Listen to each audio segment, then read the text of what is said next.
அன்புமணி பொதுக்குழு கூட்டுவதற்கு எதிர்ப்பு தெரிவித்து ராமதாஸ் தரப்பு தொடர்ந்த வழக்கில் தற்போது ஆணை பிறப்பிக்கப்பட்டிருக்கிறது. ராமதாஸ் மற்றும் அன்புமணி ஆகியோர் நேரில் வர நீதிபதி ஆனந்த் வெங்கடேஷ் உத்தரவு பிறப்பித்திருக்கிறார். அண்மை செய்தியாக பார்த்து வருகிறோம். இருவரும் மாலை 5:30 மணிக்கு நீதிபதி அறைக்கு வர உத்தரவு பிறப்பிக்கப்பட்டிருக்கிறது. கட்சி நலன் கருதி இருவரிடமும் தனியாக பேச வேண்டும் என்று நீதிபதி ஆனந்த் வெங்கடேஷ் உத்தரவு பிறப்பித்திருக்கிறார்.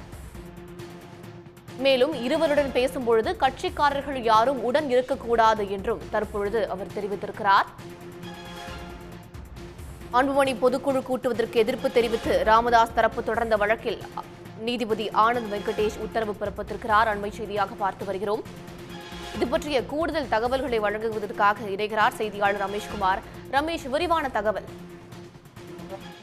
அன்புமணி ராமதாஸ் அழைப்பு விடுத்திருந்த அந்த பொதுக்குழுக்கு தலைவருக்கு கோரிய வழக்குல தான் ராமதாஸ் மற்றும் அன்புமணி ராமதாஸ் ஆகியோர் தன்னுடைய சேம்பர் என்று சொல்லக்கூடிய அந்த அறையில இன்றைக்கு 5:30 மணிக்கு ஆஜராக வேண்டும் தனது கோரிக்கையாக வைப்பதாக நீதிபதி ஆனந்த வெங்கடேஷ் தெரிவித்திருக்கிறார். அப்போது கட்சிக்காரர்கள் யாரும் உடன் வர வேண்டாம் என்றும் அவர் கேட்டுக் கொண்டிருக்கிறார். அது கட்சி நலன் கருதி இந்த கோரிக்கையை தான் முன்வைப்பதாகவும் அவர் தெரிவித்திருக்கிறார். வழக்கினுடைய பின்னணியை பார்க்கும்போது அன்புமணி ராமதாஸுக்கும் இடையேயான அந்த கருத்து மோதல்களும் தொடர்ந்து இருந்து வருகிறது, அனைவருக்கும் தெரிந்த விஷயம். இந்த நிலையில் தான் அன்புமணி ராமதாஸ் அழைப்பு விடுத்துள்ள பொதுக்குழுக்கு தலைவருக்கு கோரிதான் ராமதாஸ் ஆதரவு மாநில பொதுச் செயலாளர் முரளி சங்கர் சென்னை உயர்நீதிமன்றத்தில் வழக்கு தொடர்ந்திருந்தார்.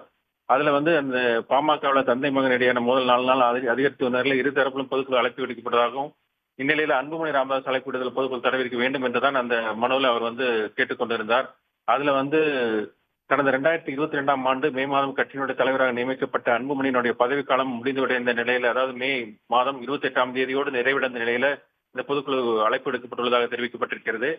புதிய தலைவராக ராமதாஸ் தேர்வு செய்யப்பட்டு கடந்த மே மாதம் 30ஆம் தேதி இருந்து அவர் தலைவராக செயல்பட்டு வருவதாக மனுவில் தெரிவிக்கப்பட்டிருக்கிறது. கட்சியினுடைய பொதுக்குழு அவசர பொதுக்குழு செயற்குழு கூட்டத்தை கூட்ட கட்சியின் நிறுவனத்துக்கு அதிகாரம் உள்ளதாக அந்த மனுவில் தெரிவிக்கப்பட்டிருந்தது. எனவே செயல் தலைவராக நியமிக்கப்பட்ட அன்புமணிக்கு கட்சிக்கு அவப்பெயரை ஏற்படுத்தும் வகையிலும் குழப்பம் விளைவிக்கும் வகையிலும் செயல்பட்டுவதாக தெரிவிக்கப்பட்டிருந்தது. எனவேதான் இந்த பொதுக்குழுக்கு தடை விதிக்க வேண்டும் என்று அந்த வழக்கில் கேட்டுக் கொள்ளப்பட்டிருந்தது. அந்த மனுதான் நீதிபதி ஆனந்த் வெங்கடேஷ் முன்பு நேற்று தாக்கல் செய்யப்பட்ட ஒரு அவசர வழக்காக விசாரிக்க வேண்டும் என்று நேற்று முறையீடு செய்யப்பட்டது. இன்று அந்த அவசர வழக்காக விசாரிப்பதாக நீதிபதி ஆனந்த் வெங்கடேஷ் தெரிவித்திருந்தார். வழக்கு இன்றைக்கு விசாரணைக்கு வந்தவுடனேயே அவர்கள் தரப்பு வழக்கறிஞர் ராமதாஸ் தரப்பு வழக்கறிஞர் ஆஜராகி வாதங்களை முன்வைக்க வந்தார். அப்போது குறுக்கிட்ட நீதிபதி தான் ஒரு கோரிக்கை வைப்பதாகவும் அந்த கோரிக்கையை நீங்கள் ஏற்றுக்கொள்ள வேண்டும் என்றும் கேட்டுக்கொண்டார். அதன் அடிப்படையில் ராமதாஸ் மற்றும் அன்புமணி ராமதாஸ் ஆகியோர் 5:30 மணிக்கு நீதிமன்றம் நேரம் முடிந்த பின்பு 5:30 மணிக்கு தனது அறையில் சேம்பரில் இருவரையும் வர சொல்லுங்கள், நான் கட்சியின் நலன் கருதி நான் இருவரிடம் பேச்சுவார்த்தை நடத்துகிறேன் என்றும் தனித்தனியாக அவர்களிடம் பேச வேண்டும் என்றும் அவர் தெரிவித்தார். இதையடுத்து இருதரப்பும் அவர்கள் சரி நாங்கள் கேட்டு சொல்கிறோம் என்று தெரிவித்து சென்றுவிட்டார்கள். இதையடுத்து வழக்கு விசாரணை அவர் தனது அறைக்கு மாற்றியிருக்கிறார். அவர்கள் இருவரும் வரும்போது கட்சிக்காரர்கள் யாரும் வரக்கூடாது என்றும் வழக்கறிஞர்கள் கூட வரக்கூடாது என்றும் அவர் தெரிவித்திருக்கிறார். எனவே இரு தரப்பிலும் ராமதாஸ் தரப்பு வழக்கறிஞரும் அதே போல அன்புமணி ராமதாஸ் தரப்பு வழக்கறிஞர்களும் சம்பந்தப்பட்ட அன்புமணி ராமதாஸுக்கும் அதே போல ராமதாஸுக்கும் தகவலை தெரிவித்திருக்கிறார்கள். அவர்களும் வர சம்மதித்து இருப்பதாக தகவல் வெளியாகி இருக்கிறது.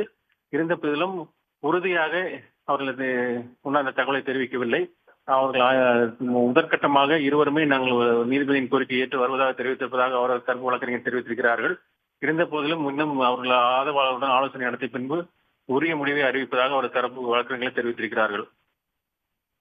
ரமேஷ்குமார், கட்சி நலன் கருதி இருவரிடமும் பேச வேண்டும் என்று நீதிபதி தெரிவித்திருக்கிறார். அன்புமணி மற்றும் ராமதாஸ் இடையே மோதல் நீடித்து வரும் நிலையில் நீதிபதியிடம் இருக்கக்கூடிய பேச்சுவார்த்தை இந்த மோதலை முடிவுக்கு கொண்டு வர வாய்ப்பு இருக்கா?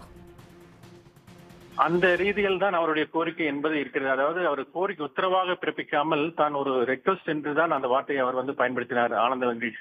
அதனால அதாவது கட்சியின் நலன் கருதி இருவரும் தனியாக பேச வேண்டும், அதனுடைய என்னோட கோரிக்கை என்றுதான் அந்த வார்த்தையை பயன்படுத்தி இருக்கிறார். ஆகவே அவர் இருவரையும் தனித்தனியாகத்தான் அழைத்திருக்கிறார். இருவரும் ஒரே நேரத்தில் பேசுவதற்கு வாய்ப்பு இருக்கிறது. எனவே அவர் பேசும்போது அந்த கட்சியினுடைய பிரச்சனைக்கு முடிவுக்கு அவர் ஒரு தீர்வை காண்பார், நீதிபதியே ஒரு தீர்வை சொல்லுவார் என்று எதிர்பார்க்கப்படுகிறது. அதன் அடிப்படையில் இருவர் தரப்பு வர ஆரம்ப கட்டத்தில் சம்மதம் தெரிவித்திருப்பதாக அவரது தரப்பு வழக்கறிஞர்கள் தெரிவித்திருக்கிறார்கள். இருந்த போதிலும் இன்னும் பல மணி நேரம் இருப்பதால் 5:30 மணிக்கு தான் என்பதனால் இது தொடர்பாக இரு தரப்பிலுமே அவரவர் ஆதரவாளர்களோடு அவர்கள் ஆலோசனை நடத்திய பின்பு இறுதியாக அவர்கள் வருவது குறித்து முடிவெடு சொல்வார்கள் என்றும் அவர்கள் தெரிவித்திருக்கிறார்கள். ஆனால் நீதிபதியின் கோரிக்கைக்கு இருவருமே சம்மதித்து விட்டதாகவும் தகவல்களில் அவர்கள் தெரிவிக்கிறார்கள். உடனுக்குடன் செய்திகளை தெரிந்து கொள்ள சன் நியூஸ் பெல் ஐகானை கிளிக் பண்ணுங்க.